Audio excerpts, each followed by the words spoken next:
32, FDR is elected. He gets elected, and we have our first 100 days. This is an SFI, but this is something whenever you have a new president that they kind of look and see, what can they do? When Mitt Romney was running for office, one thing that he said over and over again on his stump speech is, on my first day of president, I'm going to do this, I'm going to do that. And the idea is, if you get elected, here's what you are going to do. The thing is usually when someone's running for president, they can't do most of the things they say that they're going to do. They can ask Congress to do this. Now, for FDR, in that first 100 days, he gets elected. He has a highly Democratic majority in the House of Representatives and in the Senate. And basically, any bill that his group of people, which are known as a brain trust, okay, they send it in, and pretty much Congress says, okay. I mean, it's almost a rubber stamp. You want to do this? We'll do it. And realistically, when we come to that first 100 days, yes, this brain trust was a group of, experts in the fields. We had professors, but sometimes they were like, we got to try anything. What if it doesn't work? What do you do then? Yeah, try again. Try something else. Okay, just basically, we got to do something to stop things with the Great Depression. In that first 100 days, they passed all kinds of programs for our alphabet soup that we'll be getting to. A lot of those were done. One thing that also happened there at time was we would then have the 20th Amendment that was passed.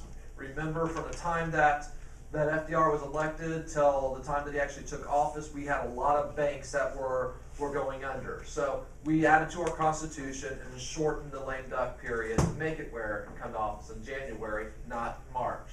Now, but again, most programs that they had, the biggest crisis of all that you have going on is the banking crisis there, which we'll get to that in another section. But we have all these banks falling under. All right, there was also an end to the Prohibition. And there was a push to get the 21st Amendment, and actually even before the 21st Amendment was fully approved by all the states, they actually started allowing certain things on there.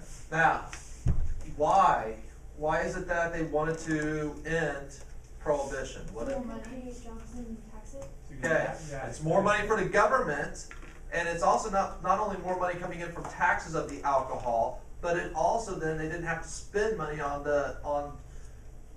trying to prosecute or arrest people, put them in jail, and it would create more jobs. Why don't they do that now? Well, we do. We have where we have a tax on alcohol. No, we have regulated. Like other things, like. Well, and this is where some people make the argument for some illegal drugs. All right, if we were to do the same thing, if we go to the Citrus County Detention Center, usually around 50% of the people that are there for drug charges. Some of them are dealers, but a lot of them are simply possession. This is where some people look and see, all right, should they be there or not? But this is where the 21st Amendment, it was something that Roosevelt said would help the economy, plus he kind of looked at things. He has these programs, how am I going to get money for it? And that's where it gets a lot of money. All right, here's where I told you for the New Deal programs, when we get to it, you got to think of everything according to the 3 R's. Okay, and in this order. The first R is relief, then recovery, and reform. And you're going to see on your reflection questions, I'm going to ask you to later on, where you kind of write relief, recovery, reform, and then put the programs in. Where do they fall? Some of them fit squarely underneath one of them. Some of them will be, well, it's recovery and reform, or it's relief and it's recovery. But this is where you kind of have to look and see. If you combine where we have the 3 R's, then when we do the alphabet soup, and then where there's certain ones that you have that we're going to go a little more detail in, you're kind of have the basic idea of what happened in the New Deal. I apologize for those of you that want to go to in-depth on policy for every single one of you. All right, those of you that are government policy wonks, but most of you don't want to go that deep in it. Plus, for a lot of these, does the name tell what it's about? And so that's why I do that alphabet soup quiz. So please make sure that you study for that. All right, the early focus is on the relief. We have a whole lot of people that are in really bad shape. One of the first bills passed is the Emergency Federal Emergency Relief Act. And what it basically said is it had money to go to states and the local areas. Here, go and help out the people that are in the worst shape. No longer are we going to depend just on churches and charity groups. We're going to actually, government is going to come in. So if here in Citrus County, there might be $10,000 to come to help out on our food banks that we have, or soup kitchens and bread lines that there might be. So there are things that come to the local area. We're going to go into the bank holiday, but this is where the banking was the biggest crisis. And here, first thing he does is shuts down some banks. We pass the Emergency Bank Act. We then start getting some of these alphabet soup programs going through. All right, Matthew, you all right back there? Mm-hmm. Okay. Now, not everybody's going to like this. And before we go through all these programs, we're going to kind of look and see. We're going to have, and when you kind of hear it, on the right and the left, the conservatives are on the right, the liberals are on the left. But we will have some critics. Now, the conservative side, and you can actually see a lot of things of what's happening in government today in here. They were yelling that there goes too much government power. Government was getting too big. One of the leading groups of this is the American Liberty League. Now, when you see liberty, what should you think of? Freedom. Yeah, freedom. So part of what they were looking at is if government's getting too big, they're taking away our powers, or our freedoms, with their power. And here's where you kind of look over there. They kind of looked at that FDR was a dictator. And some of the things that FDR was doing, the growing of our government, you can correspond and say what's happening over in Europe, especially in some of the fascist countries like Germany, Italy, and how their government power was going. One of the biggest contributors to the American Liberty League is the DuPont family. And those of you that do not know what the DuPont, okay, one of the richest families that we have, those of you that really like extremely nice cars, you might look at the DuPont registry there. But this is where it was an extremely wealthy family, and a lot of our real wealthy people contributed to this. They were afraid that we might go towards more of a socialism or communism type of path here. Plus, they were also afraid where Roosevelt would raise the tax on some of the higher people. Remember, we had 1920s, we had trickle-down economics? Well, we're not going to have trickle-down economics now for us. There's another critic that we had, Senator Robert Taft. Now, Taft is going to be around for a couple decades. All right, this is not our former president. This is Robert Taft. And you're going to find for him, he looks at things and says, FDR and the Democrats are giving way too much protection to the unions. And then after World War II, he would be one of the main people to go with one of the biggest bills that would end up being something that would help erode away with the unions with the Taft-Hartley Act there. So when you see Taft, not our chubby Taft in there, but you think anti-unions. Yeah, I believe they were relative. I'm not sure about that. So I'm not even. But again, Taft, just think anti-unions. Then we have our liberal critics, where the conservatives are far right, we will have our left. Now, a lot of these, when FDR was running, they were people that supported him. And they felt that he's going to do a lot of things that they want here. But what ended up happening is, after he got into office, this is where someone said, all right, you're not doing enough. You can kind of correspond this with like the 2008 election. There were a lot of early liberal groups that supported Obama, and then he didn't do enough for them. And they were kind of upset that he wasn't going far enough. And that's what happened with FDR.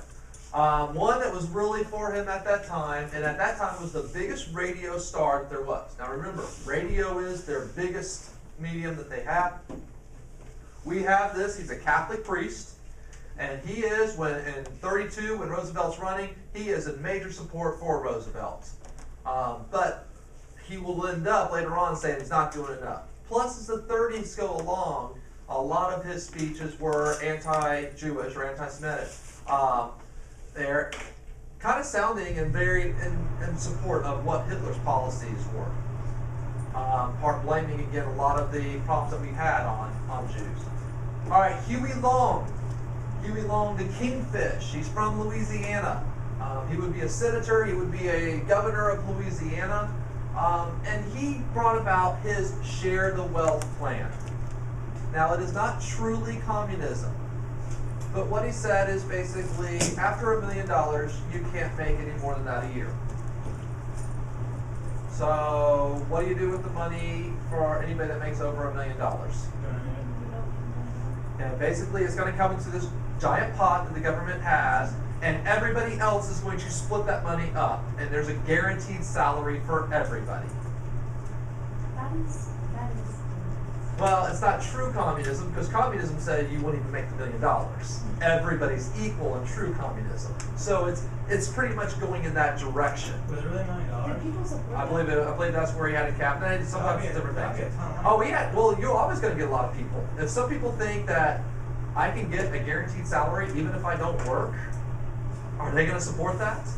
Okay, it's class warfare. So, and again, Roosevelt would raise taxes on people that were making higher rates, but he wasn't going to go to anything to that extreme. And that's where, for Huey Long, Huey Long is what we call a populist candidate. Not populist as the populist party, but this is where you take something that is a popular idea and you get the masses following. During the 30s, he thought that he would run against Roosevelt, but he never had the strength. One of the problems that he'll have is there's a whole lot of corruption in his home state of Louisiana where he's running. All right, here's a little side track of what we'd have for that you need to know. Matthew, go ahead and stand up back there. Keynesian economics. And we have this idea a lot of times here. Now, the simple way of it is priming the pump. Some of you don't know this, but these old-fashioned hand pumps, sometimes you pump it and it'll go. But if you pour a little bit of water in it, you'll then make it where it'll get the suctions, and then when you pump it, it'll then pump up the water. So that's what the idea was. And sometimes it just takes a little, you infuse a little bit of money into the economy, and then the economy will get rolling. It's the idea that we have today with the stimulus package. Hoover actually starts this a little bit with the Boulder Dam, except for Hoover was where, yes, the government's going to spend money, but we're going to cut it in other things. FDR decides we'll go into debt. And that is what the idea is there, is you're going to go into debt to get out of a crisis. And again, Hoover tried to balance the budget. FDR realized we can't do this. Even when you're getting tax money from the richer people, even when you're getting tax money from where prohibition has been ended, you're still not going to get enough money for these programs. And this would be one of the reasons why a lot of the rich would say, wait, no, we cannot go into debt. We need to keep a balanced budget there, and he went with it. Again, this is the opposite of trickle-down economics. Now, if we want to take the last decade, we kind of have done both. Have we been spending more money than the government takes in? Yeah, so we've been doing Keynesian economics. Have we cut the taxes for the richest people until a month ago? Yeah, the Bush tax cuts that we had through 2000. So we basically were trying both things at the same time. And not to go on the economic side of this here, this is where some people say that maybe there's things that help, some things that hurt. All right, the court packing claimant. The official name of this is the Judicial Reorganization Act. Sound familiar? Okay. Now, what happened was, I told you that Roosevelt would send a bill in, the House and Senate would both pass it, he would sign it, this program started. Every idea he had, no problem, just sweep it through. All right? But then what happened was sometimes someone would protest against it and put a case, and it would get to the Supreme Court would look at that and say, no, you can't do this. That's unconstitutional. You're not allowed to have this program or that program. And what ended up happening is they stopped some of Roosevelt's ideas. They told him no, because Roosevelt liked the idea of somebody telling him no. So he decides, let me try to do something different. Now, the Judiciary Act of 1789 set up our Supreme Courts and set up our judicial system, which we've used that time. But it does not say how many Supreme Court members there should be. Early early on, we jumped back and forth between 5, 6 justices. Finally, in the 1860s, we settled at 9, and ever since that time, we've settled at 9. But Roosevelt looked at things, and what it had was basically two things that it would do. First of all, it basically made a maximum age that in order to be a justice. So some of them that were older, sorry, you're going to have to retire. Now the Constitution says you're there till life, retirement, or impeachment. There, so that would have been interesting if this would have been passed, if it would have been constitutional. The other thing it did, we were going to go from 9 judges to 15 judges. So we're going to add 6 new judges. All Democrats. So, well, who appoints Supreme Court justices? The president. President. The president. So who would be able to appoint all 6 of them? Yeah, FDR. And then after you appoint them, they're approved in the Senate. And the Senate is controlled by Democrats. So basically, between those that would be forced to retire and the 6 new ones, Roosevelt would be able to get a majority of his hand-picked justices. And then the Supreme Court would just keep on rubber stamping everything that he proposed Congress decided to do. What? Such a dictator. And that is where people look at things and say, was he being like a dictator? Here's where the difference comes. When he had this bill, what did Congress say? No. This is the one time they finally said no. Wait a minute, they said you're going too far. Where you look and on our events of today, 1933, all right, basically the president of Germany gives Hitler a lot more power. And basically, as things were getting better and better in Germany at this time, the German people and the government kept giving Hitler more and more power. Hey, you're doing good, we're going to give you more. FDR was kind of wanting the same thing. But now we have it where one of the branches was telling them no, and we finally have the other branch that actually tells them no in this case. May not seem that important, but here's where you kind of look and see. Where were we going compared to where Hitler and Germany was going? And the structure of our government that we would have. Now, there's a lot of cartoons that go with this. And I put some of them on here, kind of be used to these. Matthew, if you want to kind of zoom in sometimes on some of these in here. But you see on here the old 9 on here, and then sitting on the bench. This is where, again, trying to get some of those that would have to retire. Yes, yes, we all vote yes. And it would say packed court. Because remember, they were telling him no in some of these. Get the Supreme Court. Now, here's a long-term effect though. Even though this didn't pass, the Supreme Court realized maybe we shouldn't tell them no so often. And also the other thing they started doing is when they did tell them no, they might go and they would tell them, here's how you can write it in order to make it where it actually can pass. Why did they want to strike him down as much after that? Well, they realized FDR is very popular. And this is where, and we kind of had this in actually recent history again, because our Supreme Court has become a lot more powerful in recent years. And some people look at, did John Roberts switch side from the liberal conservative side, because we've had a lot of things that have been decisions that have handed down by the Supreme Court here, and then we're getting this ideological split. So the Supreme Court kind of looks sometimes and say, all right, what do you want your legacy to be? All right, and then will there be something? If they kept saying no, would Congress the next time go ahead and say, yeah, we'll go ahead and make this reorganization there? So it did help Roosevelt that he got not as many of his programs were struck down after that. So, all right, here's another cartoon that you see in here. Constitutional government, all right, a dictatorship. And this says the Supreme Court was the only thing helping us from going over the cliff into a dictatorship. The Supreme Court is the only thing that's having our ship from going over that edge. All right, here's a cartoon here. Now, this is where we have something to do with the criticism of this. First of all, what is this referring back to in history? Yeah, the Trojan horse. Except for we have the Trojan what? Donkey. Okay, donkey representing what? Democrat. Yeah, Democrat. And what's written on the side of that? New Deal tyranny. Okay, so Roosevelt, this New Deal is basically a program tyranny.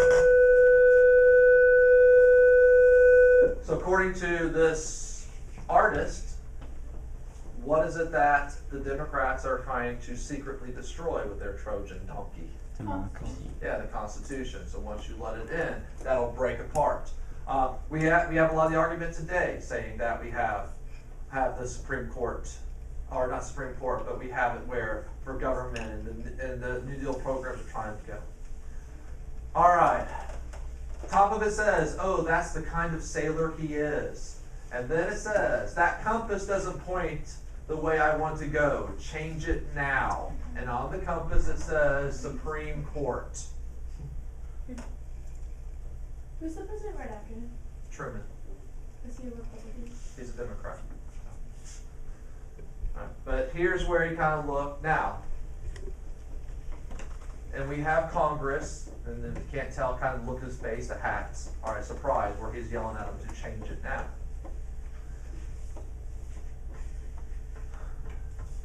Okay. This one says it's supposed to be FDR with a whole bunch of cards going in, and when you see sometimes the stripes on here, it's supposed to be Uncle Sam. Okay, U.S. Uncle Sam. All right, said you want action, and basically with the cards, he's doing a whole bunch of cards, throwing them at him. Okay. What is that referring to? New Deal. Yeah, the New Deal. Just program after program after program, just one after another. That's funny. Fall in.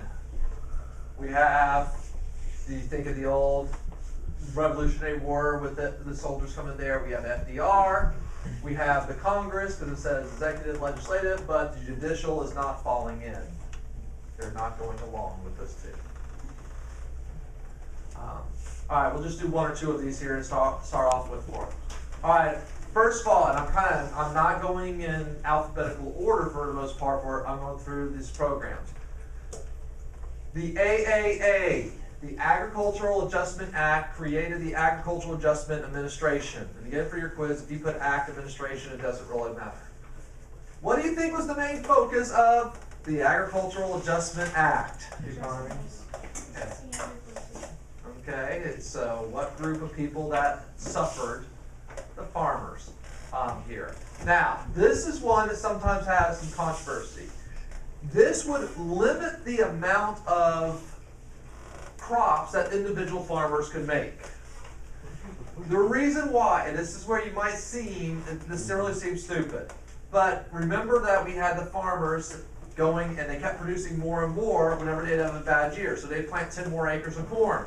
And then what happened to the price of the corn? It would go down. The price would go down, but then they would plant more. And now all these farmers kept doing more and more, and they had loaded the supply there. What this act did is came in and would tell farmers and actually pay farmers, so here's a relief payment there. Taylor might have planted 80 acres of corn, and so the New Deal that they'd come in, and with this program, they say, well, you're only going to grow 50. And you say, I already planted 80. They would pay you the money to plow under 30 acres. Now this is where people say, this is ridiculous. We got people starving in cities, yet we're plowing under crops. Now the problem wasn't we didn't have enough food, it was that the people in the cities couldn't buy the food, and then farmers were also going. And we knew we needed to sustain for the farmers in here. Now, in 1936, the Supreme Court would say that's unconstitutional. You can't tell a business person what to do. And here's where you kind of see the effect of the Judicial Reorganization Act and afterwards. Because even though it didn't go, later on they would rewrite it. Now, they wrote it in conserving soil, especially if it was something to help with erosion. And here you also look at another problem that we had. Remember that Dust Bowl thing? What was one of the reasons why we had the Dust Bowl? Over-farming. Yeah, we're over-farming. So this would also contribute to try to go on that problem. It's not just to help the farmers out financially, but this is where it would be a relief, but it would also do things for recovery because the farmers were able to then produce and also helping with it. And actually for long-term reform, there was a little bit of that in there because of erosion and having it where there were areas that we didn't farm that maybe would erode there. All right, other things that helped out farmers.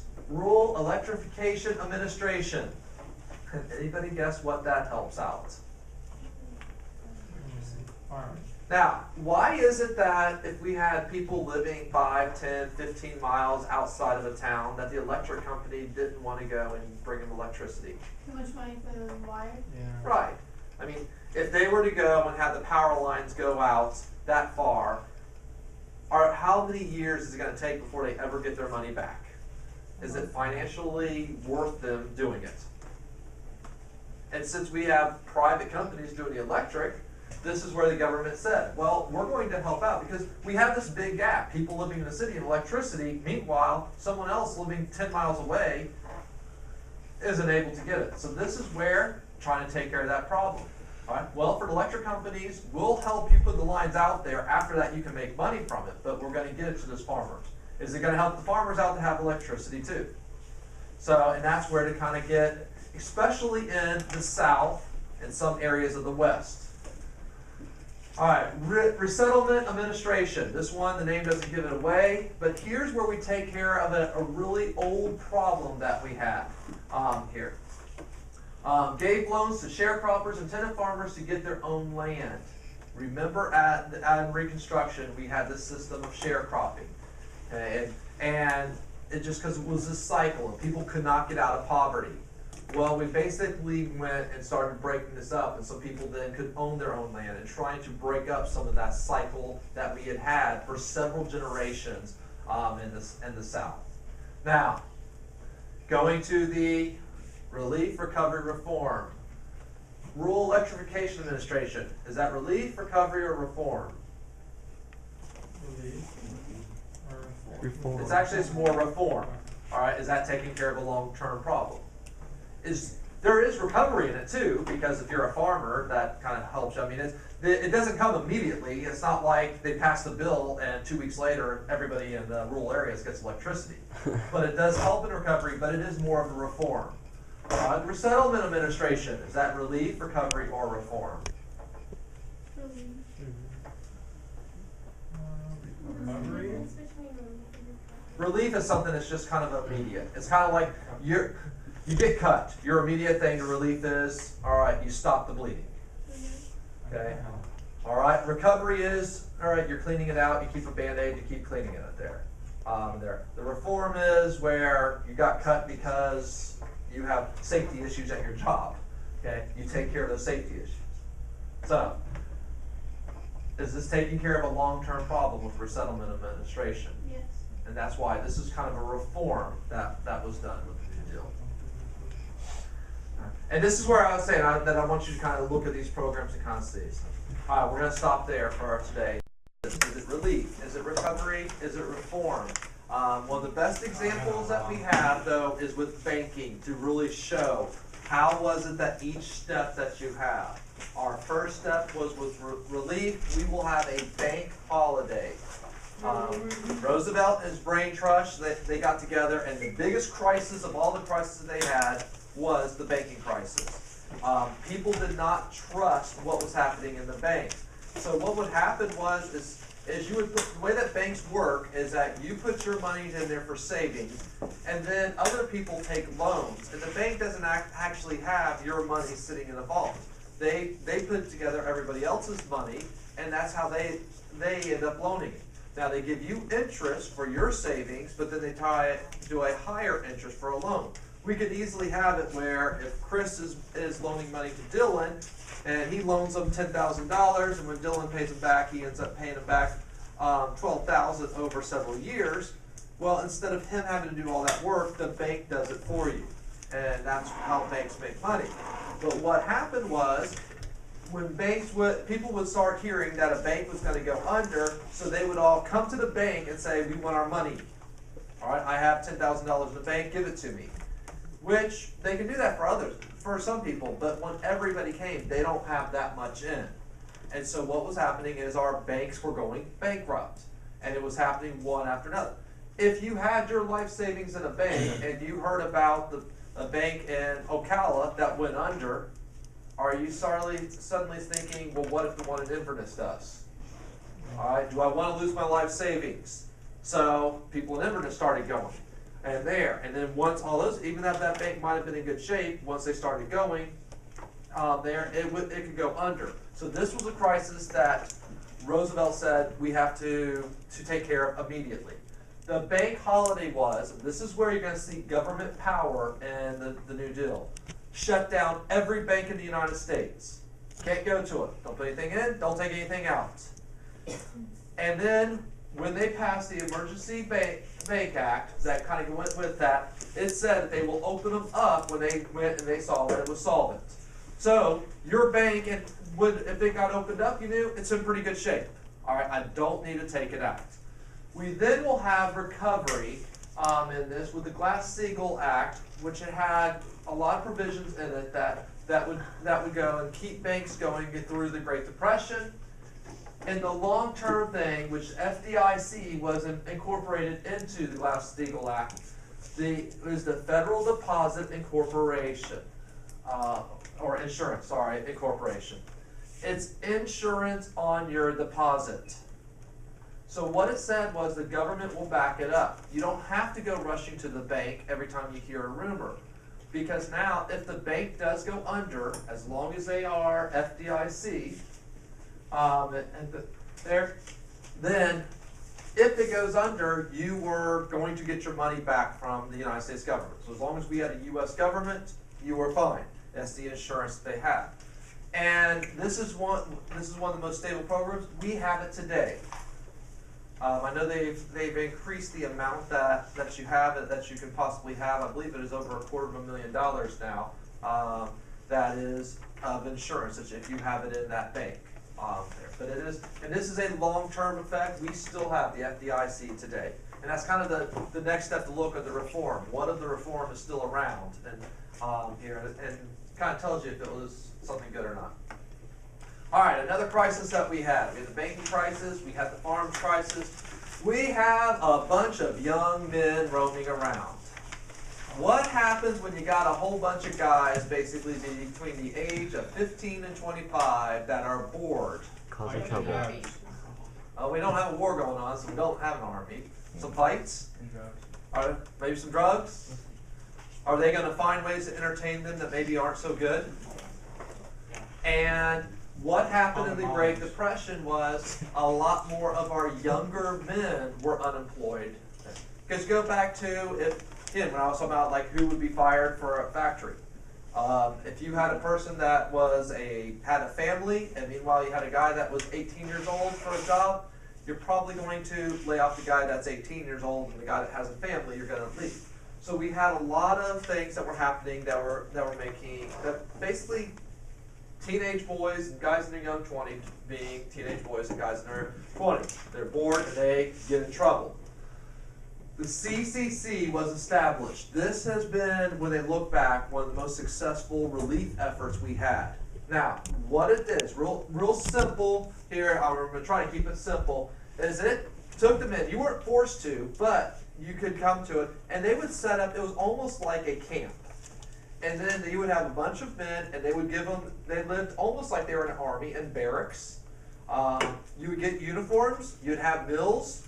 So you get 3 meals a day, you get a uniform. They actually gave them like a slight allowance, so there was a small salary, but not very much. But it gave them shelter, food. And what ended up happening is they used these young men to go out and do jobs that a lot of times need to get done, but you just really don't have anybody to do it. It wasn't here that they did it, but a lot of areas for someplace like this, where we have the state forest, and sometimes you have to go and make fire lanes. You basically go through and cut out trees, and you make areas where if there ever is a fire, you can have places to stop it. You just basically need grunt labor to go out and do it. Well, what's better for going out and doing physical labor than a bunch of young men? You've got parks you want to go, and where people have been dumping their trash in areas. Well, you gotta go clean this up, maybe build a couple of little park benches, build some little walking bridges, build some trails. Well, you have all these guys come in there and you do it. And it was just an extremely successful program. It took young men off the street. Plus, when these men would look back, it gave them something, and it gave them hope for something to do. And that is where it is kind of looked at it. And a lot of environmental projects. What about areas, and this think about with the Dust Bowl, some of the areas that we are farming that shouldn't have been farmed. Go and plant some trees or plant some shrubs there. Areas that, again, I'm talking about cleaning it up and making parks and bridges there. So, and it is something that is one of our top programs to remember here. Now, the name doesn't give it away for the most part, okay? But just thinking, this is with young men that you have. All right, two of the most successful programs. When we talk about the New Deal, there's a lot of things that work, a lot of things that sort of worked, and a lot of things that didn't work. Here are two that we look at that were the most successful. The Tennessee Valley Authority. If you want to say what was the perfect New Deal program, the TVA could be it, because it takes care of a whole lot of problems. Now, the basic part of it was to build dams. But by building the dams, they took care of a lot of various things on here. First of all, we had a problem in the Deep South, in this area, Tennessee, North Georgia, Alabama, Mississippi, even going up into West Virginia, and you notice that there's it going a little bit into Missouri, Illinois, this area. So it encompasses a lot of different states. But we had a lot of times for these rivers, the Cumberland River, the Tennessee River, a lot of these rivers that were tributaries to the Mississippi that would flood. Well, they set up these dams to help for flood control. But when they built the dams, they made up hydroelectric plants. So what does that do? Electricity. Yeah, cheap electricity. Guess what area of the country had the least amount of electricity? South. Okay, the Deep South, and especially areas like in the mountains of Tennessee, areas like that. So you are able to go and modernize a lot of that area. Okay? You take care of a long-term problem with flooding. You get people to work, because when you're building these dams, that gave a lot of people for working. You're getting electricity cheap. Today we look at it as an environmental way. And so it was, I mean, this is where you look at it. What, if you say, what was the ultimate long-term program, short-term program that you have? So as a TVA, it actually fits under some for relief, more so for recovery, but it also has the reform, because the electric side, the flood control that you have. For some of you today, you still use the TVA, because it's still around. Any of you have gone whitewater rafting up in North Carolina, Georgia, South Carolina? You probably went on a river that is controlled by the dams and all that are on this. This is where I know I've been a couple times in an area in North Carolina where the Nantahala River is. And on that river, being a guide on it is pretty easy, because the river level every single day is the same way. I mean, they keep it the same height. So you know exactly how the flow is going to be, because it's the same way it was yesterday, the day before, the day before.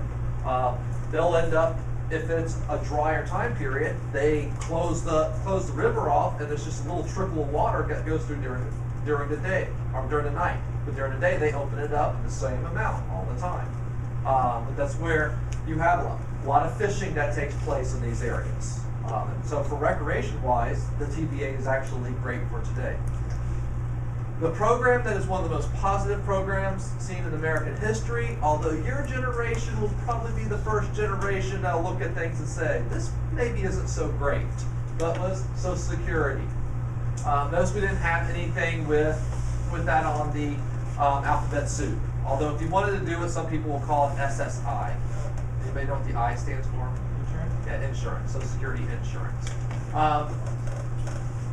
A name you need to remember, the College Board loves this name, is Dr. Francis Townsend. And Dr. Townsend is the one that basically was the one that fought for this idea for the longest time.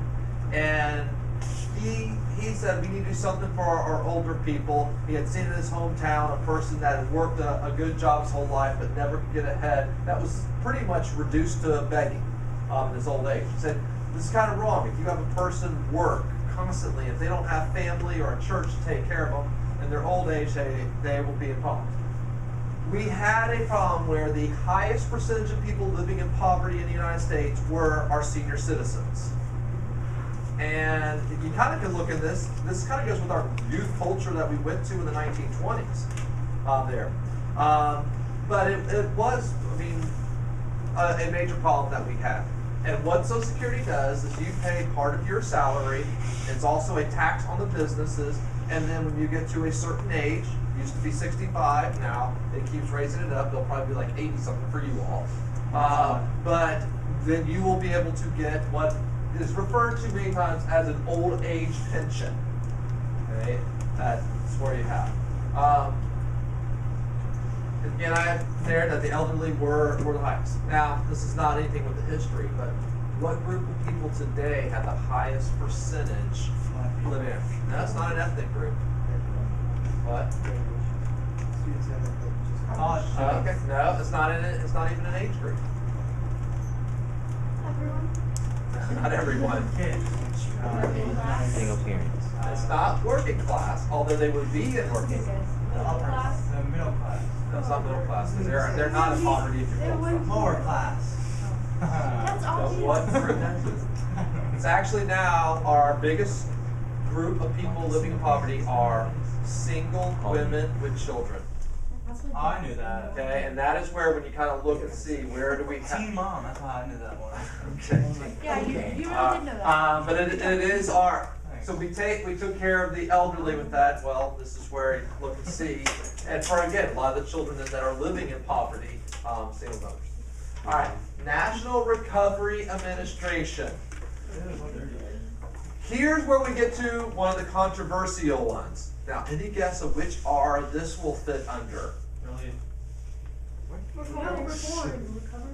All right, it is more recovery. Now, this is where looking at things, all right, how do we start to change some of this? The idea that you had on his was, well, we're going to set the prices. Government's going to come in and tell businesses how much they can sell their products for, and we're going to tell you how much you can also pay your workers. Does that sound like the free market?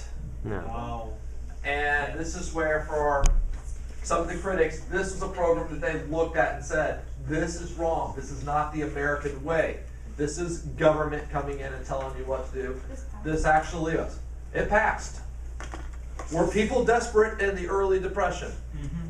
And when Roosevelt and his brain trust, they write it, it passes through.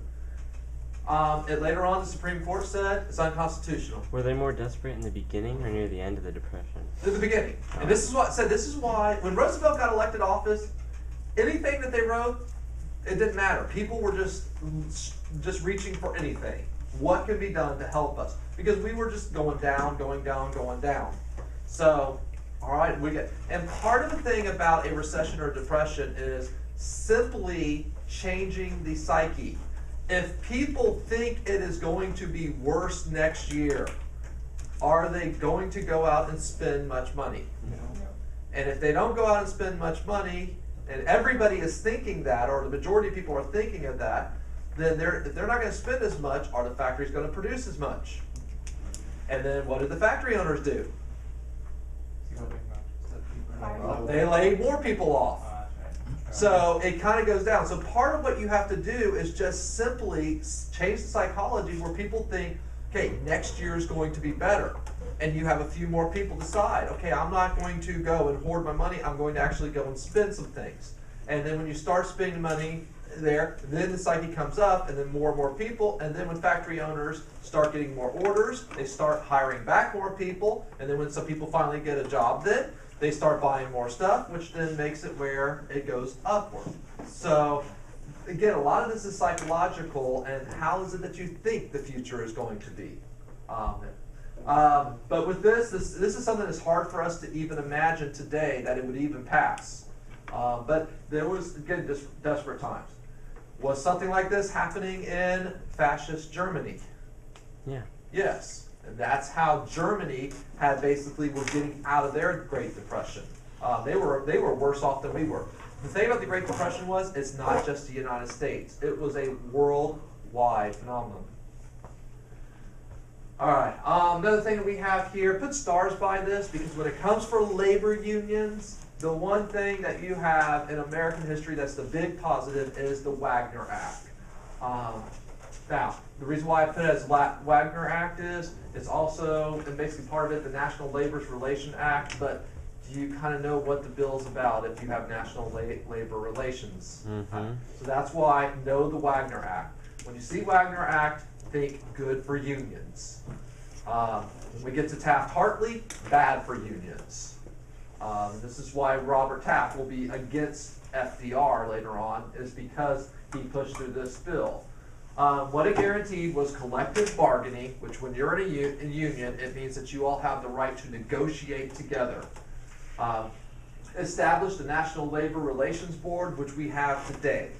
Okay, it is still around today, and the idea there is to work with basically labor and factory owners. Try to be an arbitrator and work when there are differences between the different groups. But this is where Roosevelt was seen as friendly with the unions. If you're a factory owner, here's where you might not like Roosevelt. He's first of all with NRA pushing through things saying how much you can sell things for, what you must pay people, and then he's giving rights to the workers. So this is where for some of the factory owners, they looked at things that they didn't like Roosevelt. But if you're a worker, is this doing more things for you? Taylor, do you have a question? No.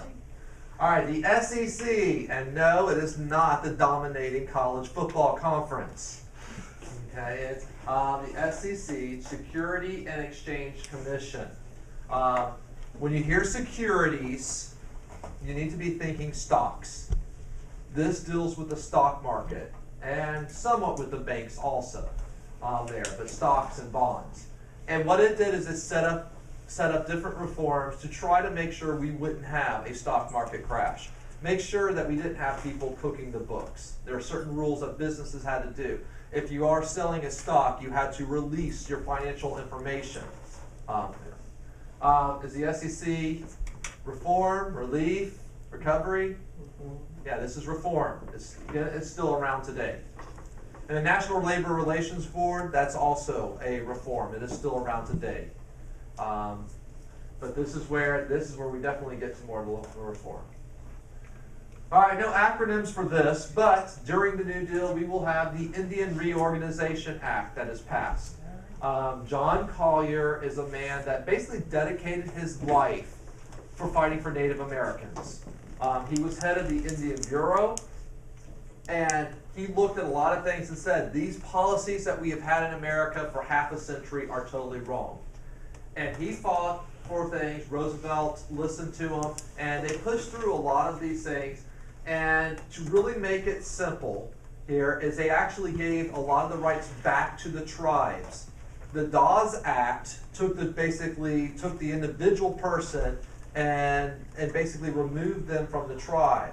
Now it went back and gave a lot of the rights back to the Indian tribes. There wasn't as much as what John Collier wanted. He would later on finally resign, not during, I don't think it was during Roosevelt's term, but later on he would resign because he still looked at things and said, we were not being fair. And this, some people say it got to a point that maybe out of frustration, just, all right, he'd been banging his head up against the wall for the longest time. But if there is anybody you want to look at for American history for an entire century that was fighting endlessly for an American, it will be John Collier. Sometimes this is called the Indian New Deal. Okay, during the New Deal, yeah. All right, now for your acronyms that have the W's. Here's where I'm going to make this really short and simple for you. I know you want the real long versions of these. What does the W stand for? Work. So, and I know that for some of you that you might kind of look and see, all right, I'm not knowing which is which, and for a whole big scheme of thing, you really don't need to know. Whether it's CWA, PWA, all right, or the WPA, the works is the important word to remember. Now, what are works? Project. Okay, they are projects. What are they projects? What type of projects? Trying to fix things that are wrong, or like try to change. Well, they would create jobs, but how are you going to create jobs with projects? What projects are going to get jobs? Open business and immigration. Well, you don't. Private people do businesses. Construction. Factories. Construction. Private what? Construction. Construction. Was there much construction going on once the stock market took place. No. So we've got a lot of people that are construction workers out of a job. Which, this is not just the construction workers. What if, like here in Citrus County, which we're seeing this still right now from our last recession, and we're in our economy a lot's based on construction. What if you work in, we have a cement plant in Crystal River, a huge one in Brooksville. Do they have as many employees as they had back in 2005, 2006? Yeah. So there's an effect there. What type of construction does government do? What? Not about skyscrapers. Bridges and stuff? All right, bridges. What else? Roads. Roads. Highways? Highways. Dams. Schools. Auditoriums. Sometimes hospitals, but a lot of times that's private also. But think about things that are government. A new city hall, building a new jail. And so what happened was, where we would have that Keynesian economics, we went into debt, but we took that money to go and build a lot of bridges, build roads. Are bridges needed? Yeah. Are you able to build them cheaper when you got a lot of unemployed construction workers?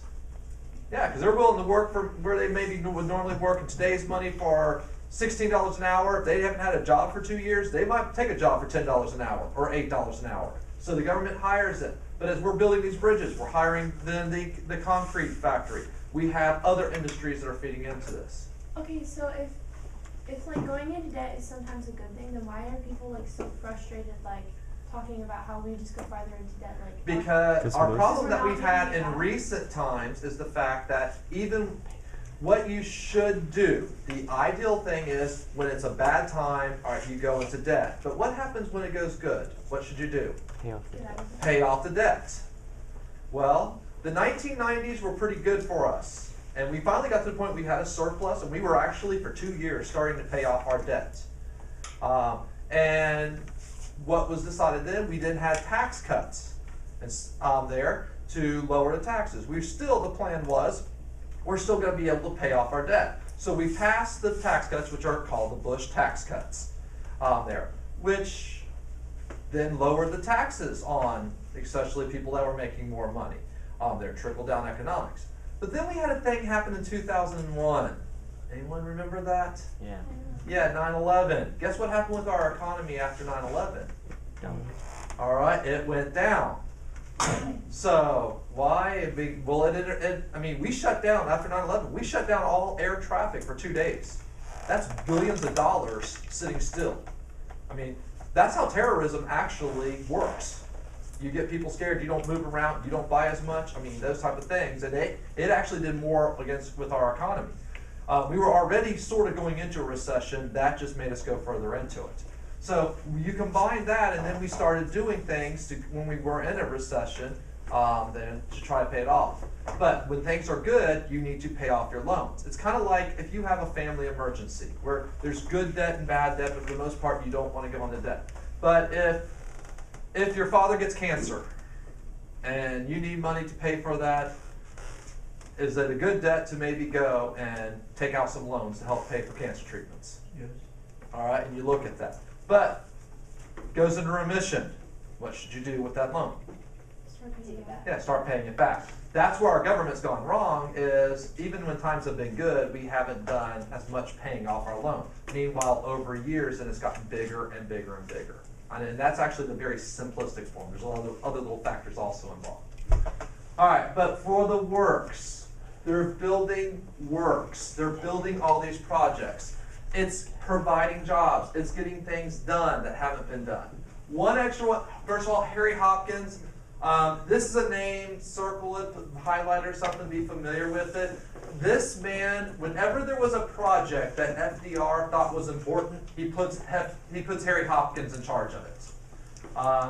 He's kind of, I mean, during the New Deal, and since I'm not going as deep into this, I don't tell with him on each and every one that he did, but there are a lot of things in which he was instrumental in getting these programs going. One other thing, though, with this work project that we have is with this one being a little bit different with the WPA, and each one seemed to get bigger and bigger. And there. The WPA had what was called the Federal Arts Project. Now, with building our bridges, we've got some people that are now getting some jobs and working. Meanwhile, we have Brenna back there that's a great artist, but nobody's buying her art because they don't have any money. Well, we built a new city hall here in Inverness, and with the Federal Arts Project, we might hire her to paint a mural on the side. Or, you know what a bandstand is? Or bandshell? Okay, if you've ever been someplace in a park and it looks like this half dome and then it's broke, the idea there is you build a stage and you have that dome, and as the music, or if you do a play, it actually makes it where it then goes out into the acoustics make it go out into the crowd. So it's an outdoor stadium that you have, or outdoor auditorium. Well, that's an easy thing that you could have built there. Then you could hire some actors to put on a play. But you won't charge people to go to it because, I mean, the government hired these people to build this. They're putting on this play. And so you hire the artist there, and then it's basically for the people, they come in and watch the play that is done. And this is where some people will look and see. One of the good things for the New Deal is building up some of these attitudes. All right, now this last part, we'll probably get through this last thing pretty quick here. We have to anyways. But Roosevelt runs for re-election in 1936. Now, what's significant about him in this election is he wins. Things would seem to be going good. It's not much of a problem in here. But the significant part is we have African Americans, for the first time in history, a lot of them start voting for a Democrat. See, before this time, the Republican Party started to end slavery. The Republican Party was the party of the North.